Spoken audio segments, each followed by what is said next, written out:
The Ark is the Atlantic rally for cruisers.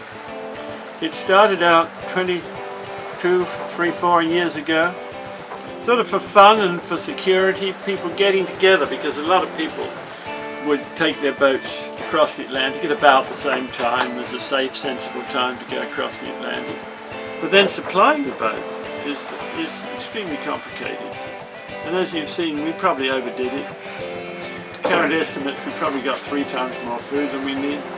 We probably got 3 times more booze than we need. But I mean, this is fairly self-explanatory. You know, tea, coffee, spices, jams, honey. Now in here, for lunch, there's blue cheese and other cheese, you know, big things of cheese there. Beer, down here. In here, very important, eggs.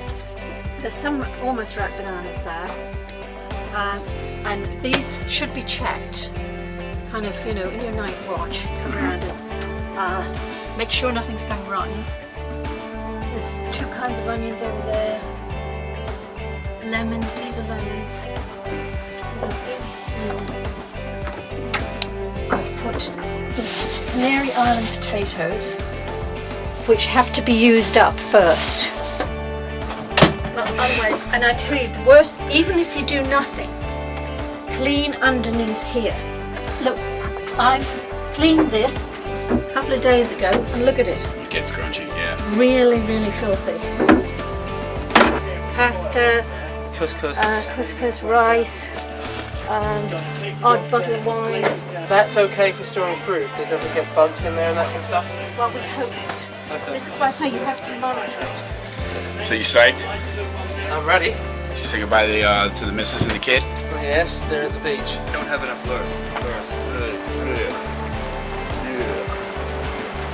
We need wood. This is the last time we're going to be on dry land for 2 or 3 weeks. So that's kind of a weird feeling. Hasn't really dawned on me yet.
You're gonna have to give me water a bit, I'm afraid. No, he's got I know. He's got someone pushing this guy him. here. Volvo's pushing him though, look. Right.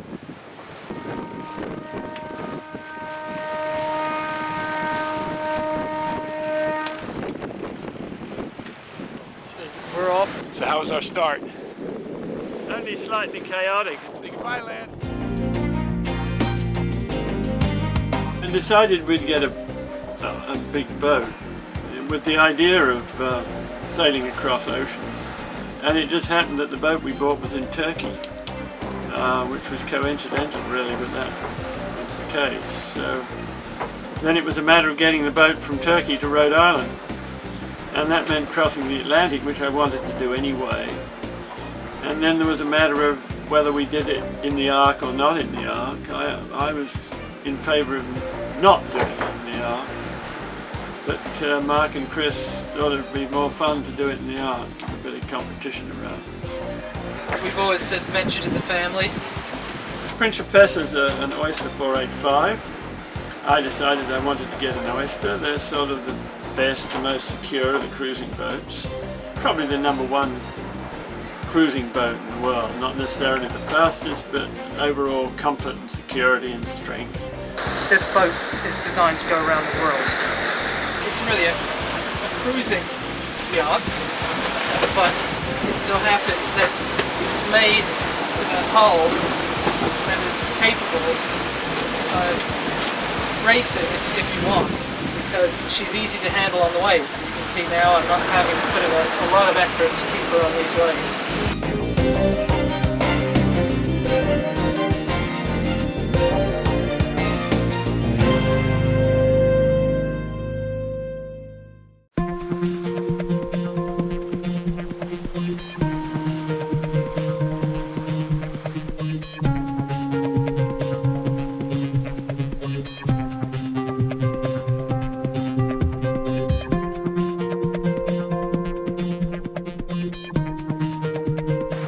Well, the crew consists of the family plus Billy from New York, who's Mark's friend there. Great friend of Mark's and sails a lot with Mark in Rhode Island. I don't know what I was thinking when I got into this trip. I mean, I started sailing when I was like 13 years old, you know, up and down the Hudson and all the weekend regattas and stuff like that. And I always really enjoyed it. And I also remember reading about like the early explorers, Columbus, etc., sailing across the ocean in those little boats, and I always thought that must have been amazing, you know, to be so far from land, really in the middle of nowhere. And I always thought I wanted to do that. So then when Mark told me that you wanted to bring Principessa across, it seemed like an opportunity to do that. But If you were going harbor to harbor, you got showers, you got toilets, you got double beds, you got nice wood cabinets, kitchen, everything's laid out. Have a good time. But when you're out in the middle of the ocean, in some ways none of that stuff means anything. We had the great first day, which I think was the wildest day actually we had. There was no other day that was wilder for Lake City, except for the 16 knots of wind. I was very surprised to see that we had so much sail up and the boat managed to pull together. the first couple days were rough. I got in like the day before we left, and it was a long flight over. I had to go through London and then down to the Canaries. They were in first class. It was still a long flight. But I knew that I hadn't got enough time before we got here to go out the boat and get my sea legs. I knew that I would have a certain amount of motion sickness. and then the weather was just, there was a lot of wind, a lot of waves. It was basically like sort of baptism by fire. You know, I went from being on the boat on the dock to being on the boat going like this, you know, all over the place. It's gonna be 2 weeks of this. This is gonna be pretty rough. We started to see winds of 35 knots, waves starting to break over the front of the boat. My brother and I were on watch. So that was the first introduction. The boat was rolling heavily. I was having trouble coping at the end of it and had to lie down and couldn't lift my head more than 3 inches over the pillow without wondering where the bucket was, which fortunately Billy had brought in for me. It's very draining, it's very tiring too, it's exhausting almost. Just sitting there trying not to, you know, flop around, it takes up more energy than you would think. I'm not here to plod along in a 10-knot wind hoping that everything's perfect. That's not what the Atlantic Ocean's about, and that's what we're prepared for. You started realizing, you know, there's a little bit of slowly mounting excitement, like this is it, you're gonna get on a boat, and this boat is the last, this is all I'm gonna see for 2 or 3 weeks, 2.5 weeks. 48 feet isn't that big, you know, and when you figure the area that you're spending time in, which is mostly for me the cockpit, you know, that's 5 by 8, that's your basic jail cell. But you have a great view.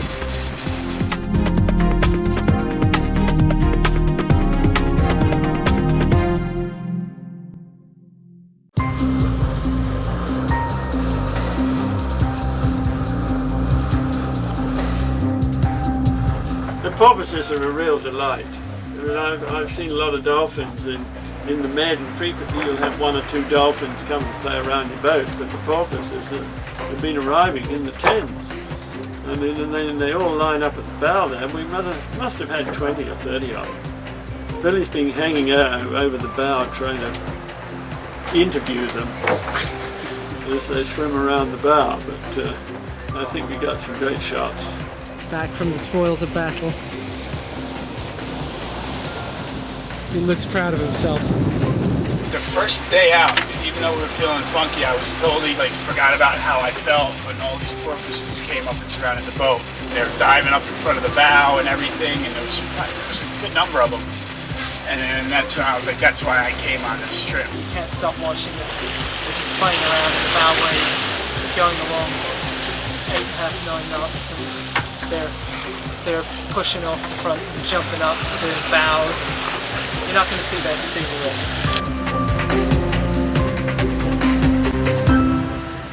So I got to do some stargazing. Mars was really bright. The stars were fantastic. Living in a metropolitan area, I don't get to see stars like that unless I go out someplace in the country where there's not a lot of light pollution. And you're not going to get less light pollution than 1,000 miles from anywhere with no other boats in sight and your cockpit lights off and everything turned down low. I mean, it was like you could reach up and touch them.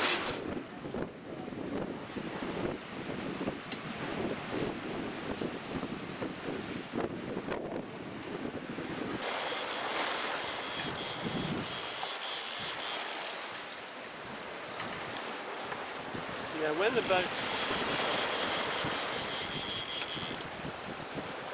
Yeah, try and play it like that. There he is.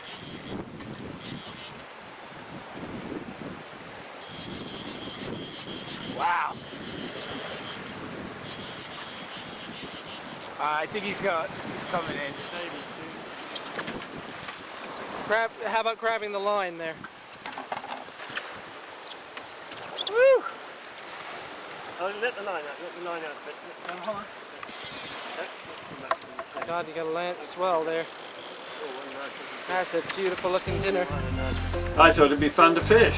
I mean, you can leave a line out the back all the time. What I hadn't realised is you can catch fish at this speed. I mean, as we've seen, we've had both a Dorado and a tuna and a barracuda strike while we've been doing 8 knots. And pulling them in at that speed isn't easy either. But we got a great fish last night. We caught, Mark reeled in a tuna, probably like a 15-pound tuna. Mark caught an awesome tuna. You don't get fresher than that, man. It's the freshest tuna we're gonna eat in our life. And I staked it up and we had fresh tuna steaks. I've never had tuna that fresh. You'll never have tuna that fresh. Yeah, 40 minutes old. Yeah, exactly. Yeah. I mean, it was breathing 40 minutes before we ate it. That tastes real good, real good. We had a bit of sushi with it as well. We should have had more sushi. I'll set the sails, I'll go up the mast, I'll put the spinnaker out, although we haven't put it out. All that sort of thing, but cleaning a fish, not for me.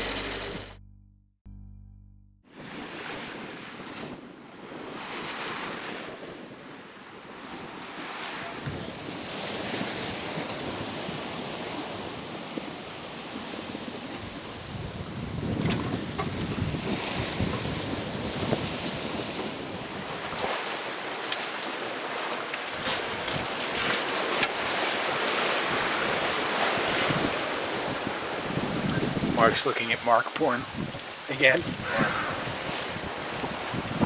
Win stats. Anything that involves boats, or the discussion of boats, is Mark porn.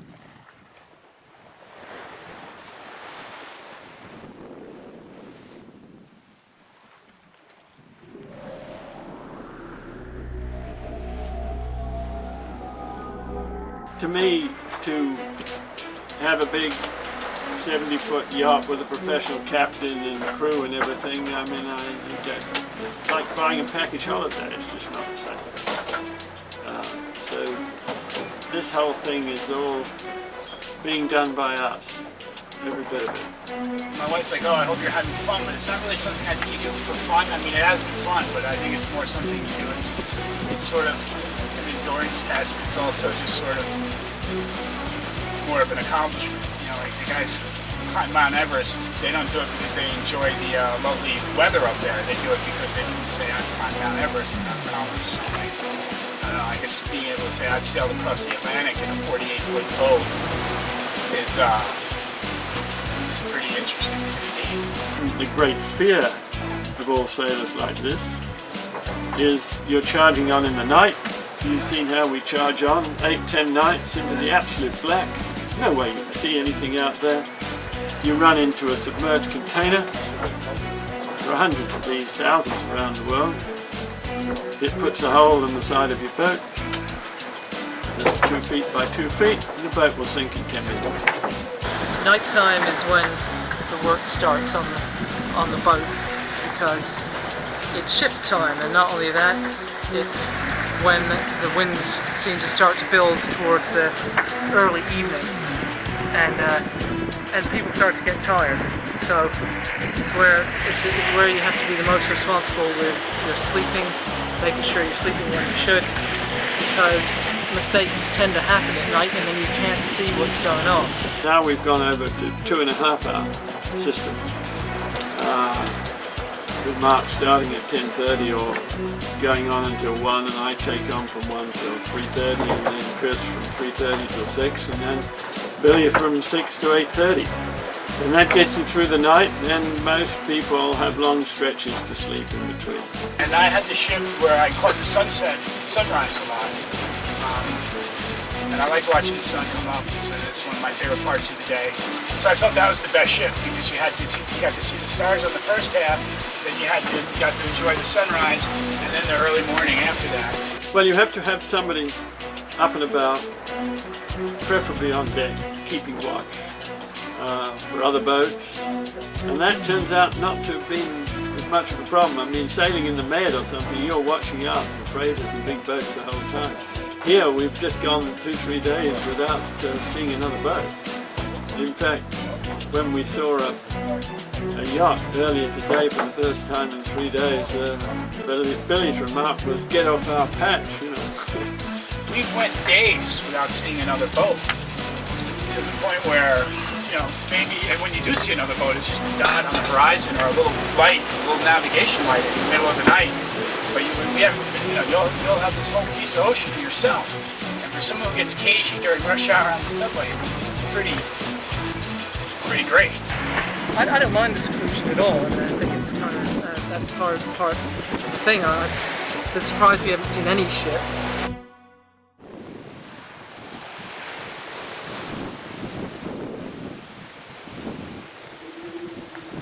Look at that behind us, that way. Look at this. Yeah.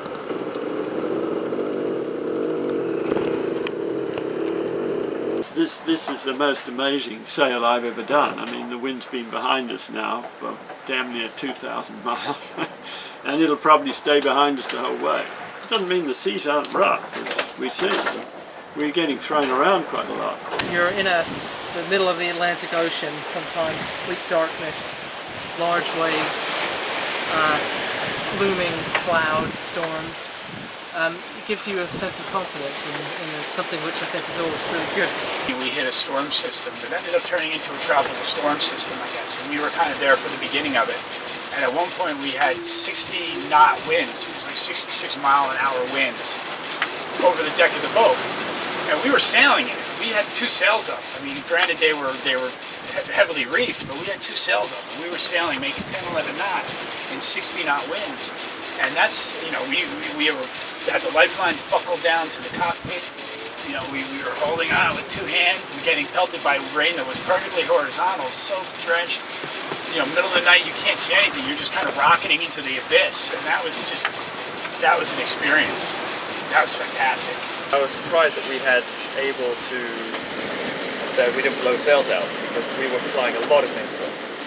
And my vision of 60 knots of wind is a handkerchief flying from both the main and the jib. Although we had a handkerchief out on the jib, we had a quite substantial amount of mainsail out.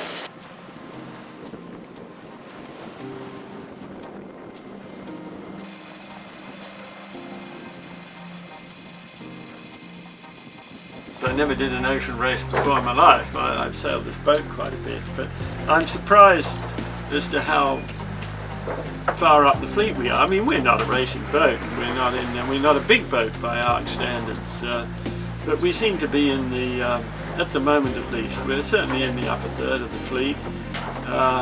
And the one boat that's exactly the same as we are, another Oyster 485, is 300 miles behind us, and they're competitive sailors. So I think we're all right, but perhaps because we've taken a more straightforward and simple approach, we haven't been flying fancy sails, and we haven't been putting up great big spinnakers, getting them tangled up. This isn't meant to be a race, but it's kind of fun, particularly when you're helming. Looks like we're in the top below quarter. Top quarter. Considering that we've been relatively conservative, but I think that it is Dad's unique polling system of our head salts that has allowed us to beat our what would be our hull speed or our displacement speed, and that is brilliant. And we'll see when we get in and make all the calculations with regard to handicap. According to how they handicapped and ranked all the boats, we should be somewhere in the back half of the fleet, but we're up in the 40th or 50th area position right now, coming close to the finish. And that's pretty impressive. I'm proud of that, because none of us have crewed together. I mean, me and Mark have sailed together all the time, but Chris and I have never sailed together. I've been with Alec out on his boat, Wildcat in Newport, which is a totally different boat. None of us have ever sailed together on this boat. But I guess if you added up the years of sailing experience between everybody, it's easily a century. Some of the best high points on this trip is when everybody's worked together and we've got ourselves out of the situation. Well, each day that goes on, we've got better. We've been pulling on the wrong ropes in the beginning. Pull that sheet, we pull the topping lift and that sort of thing. But we've managed to, one by one, get things together. I'll take her up downwind with you.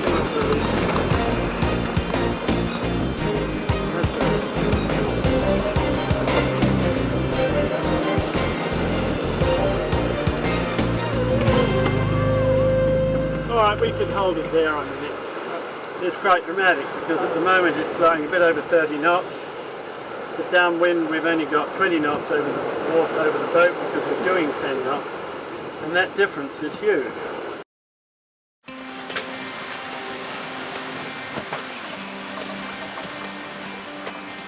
I miss my wife, I'll tell you that. That was one thing. We're newly, we've only been married a little over a year. So this is the longest we've been apart since the day we met. This is the longest I've spent with my brother since I was a kid. The thing about a trip like this is, as you've already seen, as it progresses, you anticipate what's happening. So by the time we land in St. Lucia, it'll be quite clear for the last day or two that we're going to land in St. Lucia and when we're going to land and all the rest of it. So it's not going to be, oh wow, that's over and I'm sort of standing on the summit. Anyway, it's been wonderful. To say that whether I would do this again, I think this is a tip of the iceberg. Just wanted to make sure I didn't get seasick, which I didn't. Thank God. I'm glad I can say I've done an ocean crossing. I don't know if I'm going to rack right up to do one.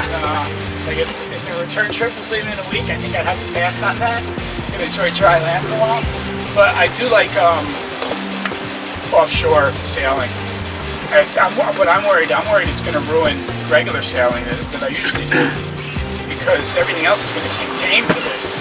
We can feel like real explorers having spent loads of money and taken a lot of people's time indulging ourselves by sailing across the Atlantic. We have to try it again in a all-out racing boat. So when you run into somebody in St. Lucia tomorrow around midday, simulate the experience of running into one of your old friends who you tell anything to, an old friend, and they said, well Billy, how was it? What are you going to say? Boy, was that a mistake, but at least I'm alive. What's your reaction going to I'm be? going to be kissing the ground. First of all, when I bump into my friends, I don't think they're going to recognize me because I've been pretty lazy with the razor, trying to conserve water, if you want to call it that. But no, I'm glad I was able to do this. I wanted to do it long before I even thought it would be a possibility. Long before we talked about it for a couple of years and about eventually doing it. But even before that, I knew it was something I always wanted to do. And now I'll be able to say I've done it.